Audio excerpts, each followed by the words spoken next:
I've shown you now a couple of videos on two basically part of scrap Neato Robotics vacuum cleaners, and I think we've nailed it down as much as we can. We have done everything that I can read to do, see to do, think to do, and as you know, they're still broken. So I spent rather a lot of money on a new, apparently fully working printed circuit board for these vacuum cleaners. It sits about there, and it's not actually going in the white one. We're going to make one good one out of two, but probably sticking with the black one for reasons that we'll show as we go down. But to start with, I just want to get this board fitted to see whether it will cure all of our issues. Let's have a look.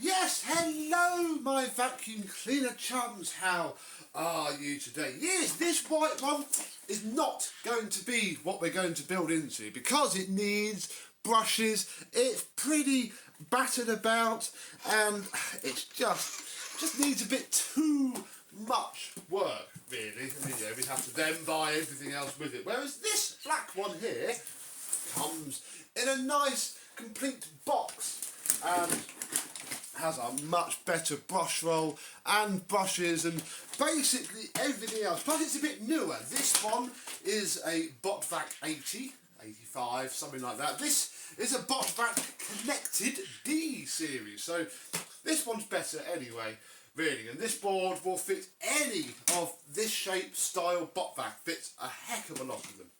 So hopefully that will be okay. We also have, where are we? Find the brand new one that we bought. We also have our new battery, which will hopefully work now. It's just got to charge. And our charger, which I'm pretty sure is working. Hopefully, with all of this, we will get ourselves a working vacuum. But we have work to do to this black one first, because until I put a load of Dyson screws into the casing, just to stop it from falling apart, this had no screws. This has already been apart and was just put back together and sold. So we do need this one for all of its screws. Maybe if they're the same, the LiDAR as well, because again the LiDAR in this has no screws at all, whereas this one is a complete unit, and hopefully along the way we can shove this in and get it going. So first part of this video is going to be me stripping down Neato Botvacs, ready to make one good working one. Let's get started.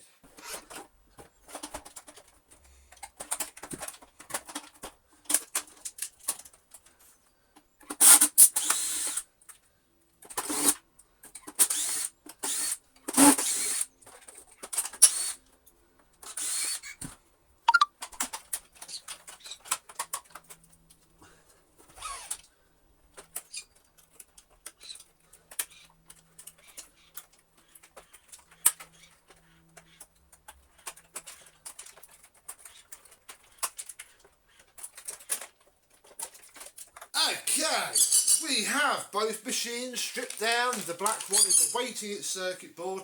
But yeah, what we need to do is first swap over the LiDAR, because this is the white one and it's very complete, whereas this one has been taken apart to the point where basically nothing is together anymore. And yeah, that's what the inside of a Neato LiDAR looks like. I've just realised that we've got all these cables to sort out as well, which isn't fab, but basically I just want to transplant this into there, and hopefully we're going to leave everything else for now. Hopefully that will be enough. So let me get that done first. There we go, the black one now has a much better LiDAR. The belt seems okay. We'll have to see if it runs, if it's okay. Now one thing I've noticed, the board out of this machine is revision 13, The new one is revision 14. Who knows if that will make any difference at all. But now, I mean, all that remains for us to do really is to get all this back in. Everything's falling out everywhere, the joy, and we'll see if it works. I'll come back when this is fitted in there. It's all plugged in, it's all back together with actual screws, and then I'll zoom you into the screen and we'll plug it in and see if I've just wasted a horrific amount of money on a bit of sand. There we go, look, one complete with screws and everything, I think, assembled. Neato Botvac. Oh my goodness, I'm nervous now.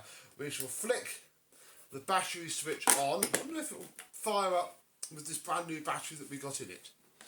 Let's have a look and see what the screen says if it boots up.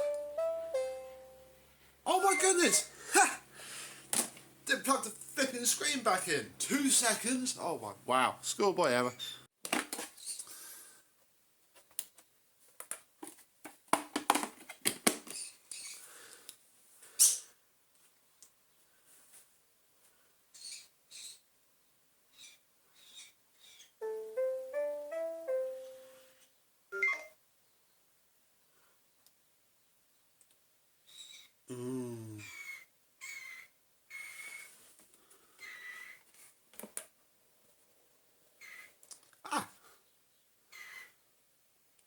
Well, it fires up, it works. Will it take a charge, or have I just wasted a fair bit of money?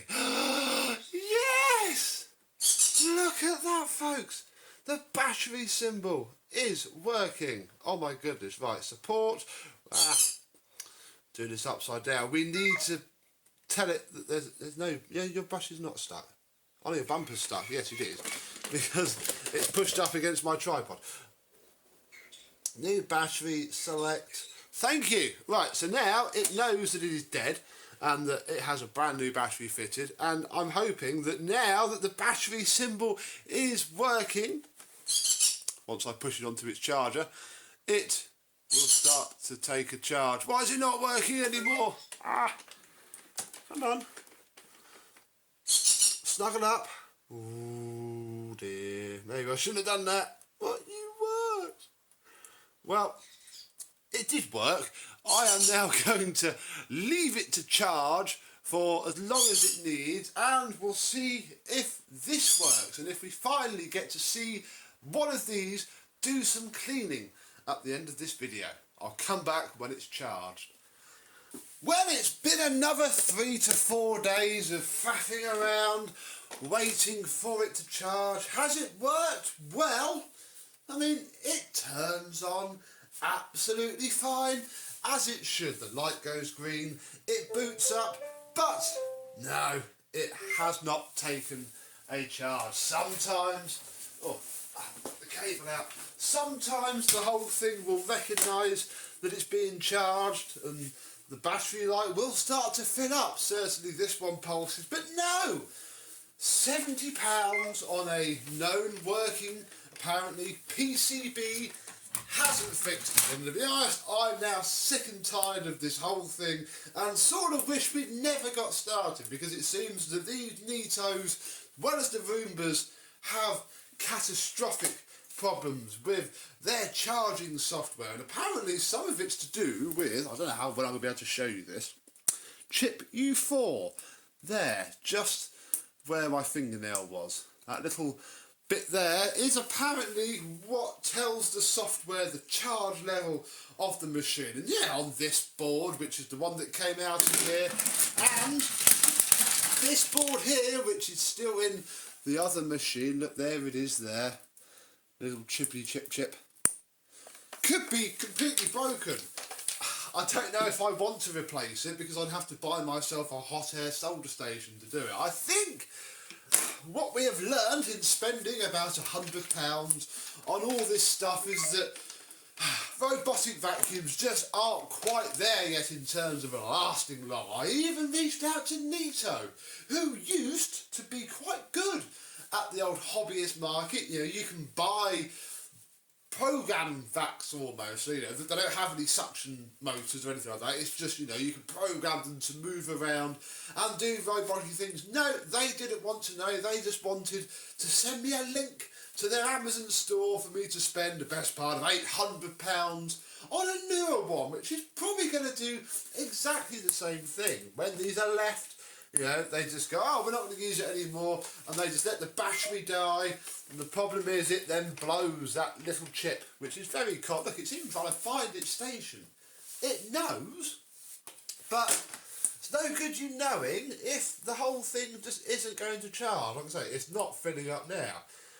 I mean, if we go to menu, done this so many times now, support, new battery, it sometimes looks to be taking a charge, but it doesn't. I've left it overnight. I've tried many things software wise. These are just scrap, and I suppose that answers my question from seeing many of these on eBay, that yeah, they are scrap. You can't really fix them short of knowing board level repair, and unless any of my lovely viewers have any bright ideas on how I can fix these and perhaps, you know, recover some of my £100 investment in this pile of scrap, probably just going to go back on eBay as spares and repairs. I'm just going to drop them into the bin because I am frankly sick and tired of them. So, sorry it wasn't better news. I cannot say I didn't try, you know, £70 on a new PCB. I can't even really complain about the PCB to the seller on Amazon because I don't fully know, I guess, that there isn't anything else wrong. But considering that, you know, the wires come straight in from the charging pins and, you know, just go straight to this plug here, and I can measure the voltage coming out of here, and it is the 19 volts that these desire. I don't think it's that at all. It is something on the board. Charger is fine, I think. Nothing wrong with our repair on that. Don't buy a Neato unless you know exactly what you're doing, which I don't. Have wasted a little bit of money on these and still don't have a better robotic vacuum cleaner than my old Neato XV, or the Vorwerk VR100, which has been running daily upstairs, well, ever since I bought it, really. For all the money I spent on this, I should have just bought a D7 or a D8 and had done with it. Maybe we will one day when I've recovered from this financial loss, but for now, pending any, you know, handy hints in the comments, I'm going to put these back in their boxes because the more I look at them, the more I just want to throw them away, and I don't think we should do that quite yet. We're going to move on to other vacuum cleaners. We still have the Vorwerk to play with, and some more bits for that are on the way, because again, you can get a main board for the Vorwerk VR200 that I have. But having done that on this, I now do not trust that.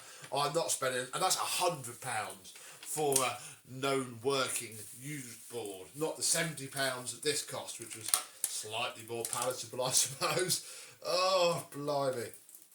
Then we'll just go back to Hoover Juniors and Hoover Seniors and stop trying to get into the 21st century because it just doesn't work. So, yeah, another failure. Have you had any robotic vacuum cleaner successes? If so, let me know what the heck you did to get that success so I can try and replicate it here. And until next time, and who knows, one of these may or may not see you soon. Bye bye.